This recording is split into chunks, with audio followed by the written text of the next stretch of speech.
Hello there, everyone. How you doing today? I hope you're all well. Today we're going into r slash oh no consequences, where people do indeed fuck around, and then they proceed to find out, and then be like, "Why is this happening to me?" If you enjoy, remember to like, subscribe, and leave a comment down below to feed our almighty resident Steve, our possum. He's such a good boy that didn't eat a universe last night. Now, without further ado, let's get started, shall we? Would I be the asshole if I tell my wife that I will no longer be helping with her pregnancy cravings, or sleep next to her because she lashed out at me for not finding choco chip ice cream at 3 a.m.? This one is marked as everyone sucks here. This happened a couple of days ago and I was really angry. I am here because I want to know if I'm in the wrong here. My wife is going to give birth to our twin daughters. I've done everything to support her. I make breakfast every day, and I make it a point to make whatever she asks me to make. Yesterday, my wife woke me up at 2 a.m. and told me she wanted to eat ice cream. We had no ice cream left because she ate it all that night. I really wanted to get her the ice cream, and she told me she wanted chocolate chip. I drove for an entire hour to find a place at that time, but they didn't have chocolate chip at that time. I didn't want to disappoint her, so I got her strawberry, her next best flavor. When I got back, I told her I didn't find chocolate chip. I don't know what happened, but she started crying and yelling at me. She threw away the ice cream, called me a freaking imbecile, and told me I didn't love her. She also told me that she didn't want to sleep next to me, so I slept in another room. Now today she comes to me, cries, apologizes, and tells me that she was really stressed out, but I did not sleep with her at night. I've decided I don't want to do anything now. This is not the first time this has happened. I'm not a fantastic cook. She insists that I make something for her, but when I make it, she always tells me that it's horrible. She later apologizes and tells me that it was wonderful. This all started happening after the pregnancy. Would I be the asshole here? Well, my personal take and the OhNoConsequences take is I won't stop verbally abusing my husband. Why doesn't he want to sleep with me? But, let's read some of the comments and see what they have to say. Everyone sucks here. I had you two really hard, really awful pregnancies. I never threw away food or called my husband a freaking imbecile. But withdrawing support and affection from her in response to her bad behavior is petty and will cause long-term problems in your relationship. She will never ever forget that you withdrew your support at the end of her first pregnancy with twins. Sit down with her and reiterate that her behavior was hurtful and unacceptable, that there will be no more late night snack runs after 10 p.m. or whatever, and that she is responsible for making sure the house is well stocked with the snacks she likes. That you will not be cooking for her as she insults your cooking, but you're happy to order takeout for you to eat together. That she is not allowed to insult you, throw food away, or lose her shit and yell at you. Crying is fine. She probably won't be able to control crying, but you can always control yelling. And she is not allowed to wake you up after 12 p.m. She can go and get her own snacks from the well-stocked cupboard and refrigerator after midnight. That you love her, but this doesn't excuse her treating you badly. And that you are hurt by this behavior, and that it's unnecessary, and more than that apologizing afterwards doesn't make up for doing it in the first place. Do not stop sleeping with her or supporting her. You would be the biggest butthole on the planet if you did this in retaliation or to punish her. And while we're on the subject of sleeping, does she have a body pillow? The ones that form a giant U shape are the best thing ever during late pregnancy. She might even sleep better with one like that. Does she have a doula organized? It might help to get one organized now, so that she has someone to help her and calm her fears, and help with her pregnancy issues. Having twins is really rough on your body, and it's super helpful to have somebody who knows what they're doing, helping you with maternity belts, and bras, pillows, and so on. This in turn might help her to start feeling calmer and less panicky. That's a very good response from that commenter. Now, on to the next story. Am I the asshole for telling my mother and siblings that they are now dead to me? 2 years ago, I married a Korean man, and we have been together for 4 years. And I have to be honest, my family never, ever, ever liked him because he's Asian. They, my mother and my siblings, used to make fun of his eyes, and they even made fun of his height. He's really tall for them, and real Asians can't be tall.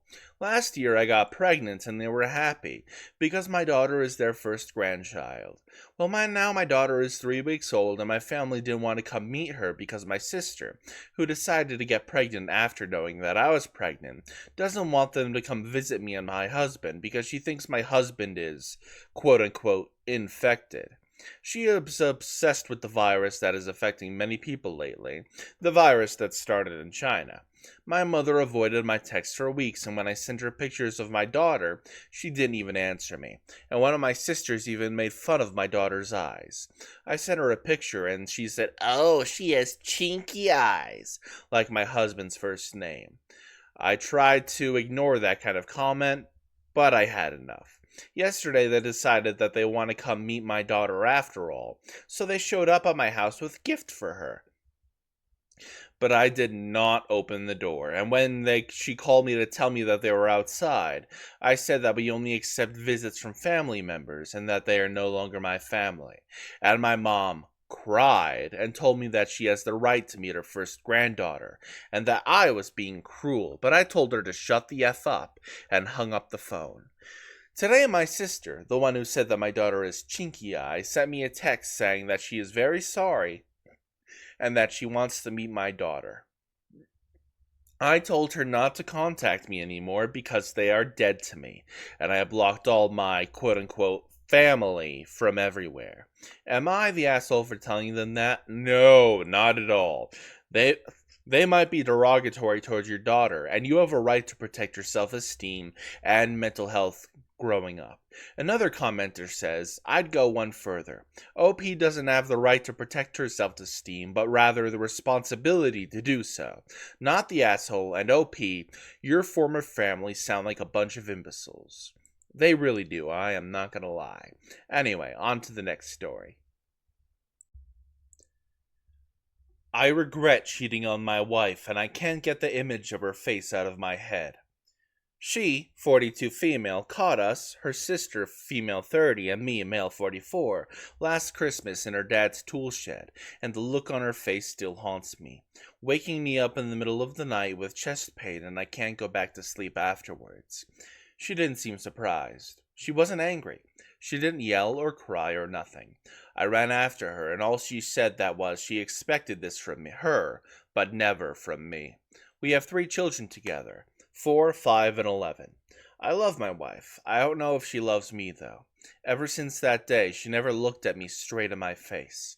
She never talked to me about anything other than matters concerning the children, and even though she keeps a happy face around the children and family and friends, and nobody has suspected anything different about us, I know it's different, and I know it's just a front, and I miss her old bubbly, cheerful self because, when we're alone and she can finally be herself, she's silent and distant.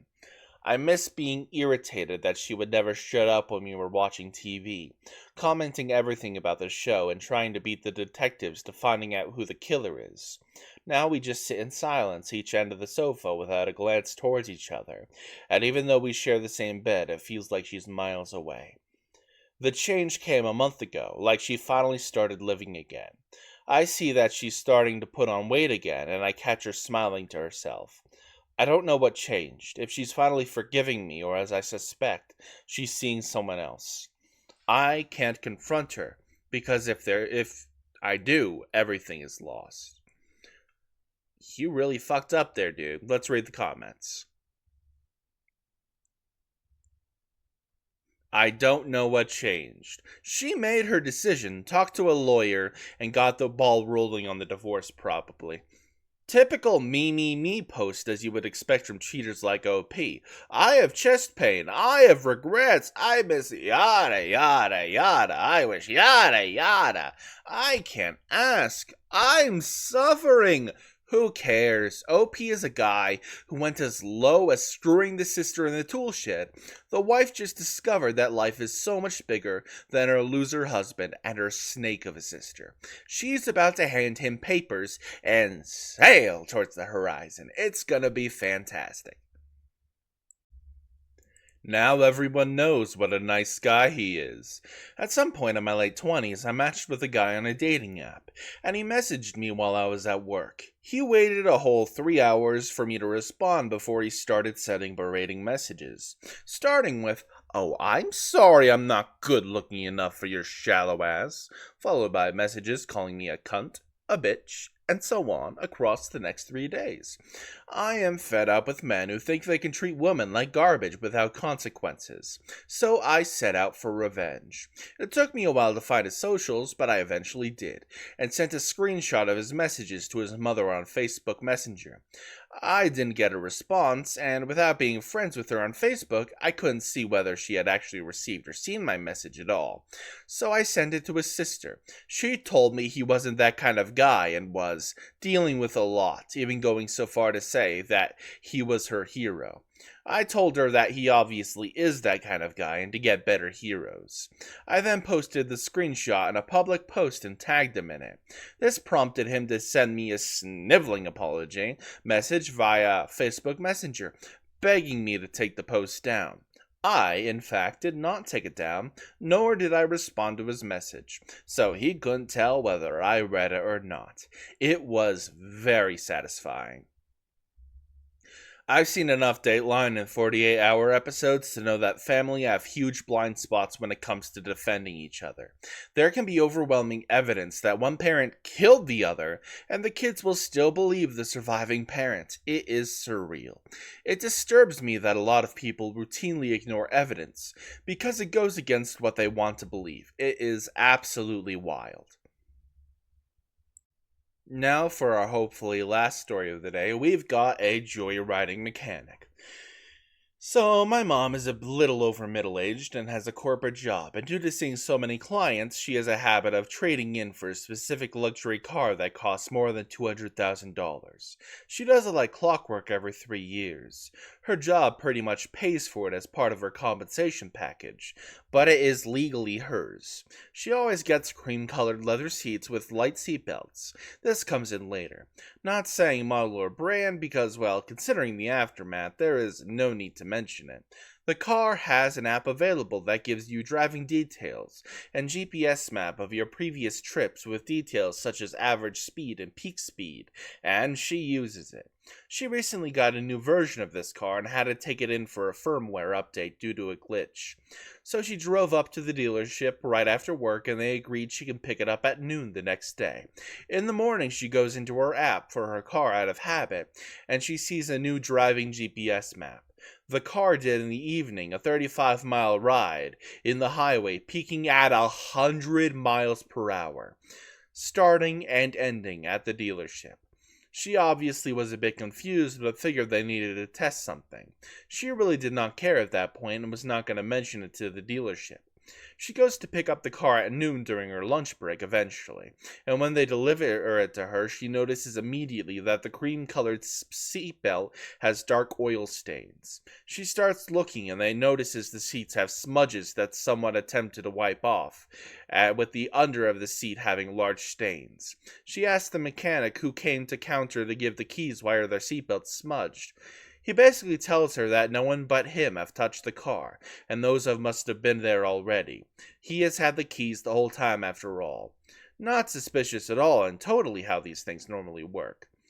No one has put the seatbelts on, so it could have not been them. The conversation proceeds to where the guy gets defensive and tells her to screw off basically and talk to his manager if she has an issue. So my mom asks to speak to the manager. The manager shows up and the situation is explained, but this time she adds to it. So you both are saying only as he has touched my car, and he has had the key since it was dropped off? Both of them nod. Okay, just clarifying, since my app tells me somebody drove 35 miles last night with my car on the highway at 100 miles per hour. And both of you are telling me that this was done without seatbelts? That sounds pretty dangerous. The mechanic's face goes white and the manager goes red. He asks to see the app and he takes one look at it and then at the mechanic in disbelief. He immediately starts profusely apologizing and says that the service is free and that they will get a detailer ASAP to take care of the situation, and they will immediately order her a replacement seatbelt if it is needed. Blah, blah, blah, insert boring part here. Basically, they just go over what they need to do to make it right, privately in the manager's office. The manager had immediately realized upon seeing the app that the mechanic likes to joyride high-end cars. Later that evening, she receives an apology email from the regional manager, profusely apologizing, of course not admitting to them joyriding or damaging anything, but basically telling him the mechanic was fired for repeated misconduct and breaking company policy. All in all, sharing because that is a completely stupid reason to lose your job for. Somebody in the comments says, I took my high-end car for a service and while waiting for my dad to pick me up, saw my car being driven past at high speed. They didn't even wait 10 minutes. I complained and got a good discount. And guess what? Your narrator here even has a story of their own. Well, technically it's my grandmother's, but I was there to see it. So basically, my grandmother went to car dealership, not saying which one because it's a chain and I don't want my ass to get sued into oblivion, but after her tires were replaced, for some reason the chairs were broken and the seatbelt no longer worked. My grandmother asked him about it and I was like, okay, we'll charge you more to fix it. But my grandmother was like, it was working fine before you worked on it. And then the people at the dealership basically told her to screw off. It was wild. And that is eventually why we stopped going to that repair shop. I was going to call it a dealership, but it's not quite a dealership. I used the wrong words, but yeah, it's absolutely wild. That is the end of today's video. I hope you all enjoyed. Remember to like, subscribe, and comment down below to feed our nice little boy Steve to make him grow big and strong. Oh God, Steve, why?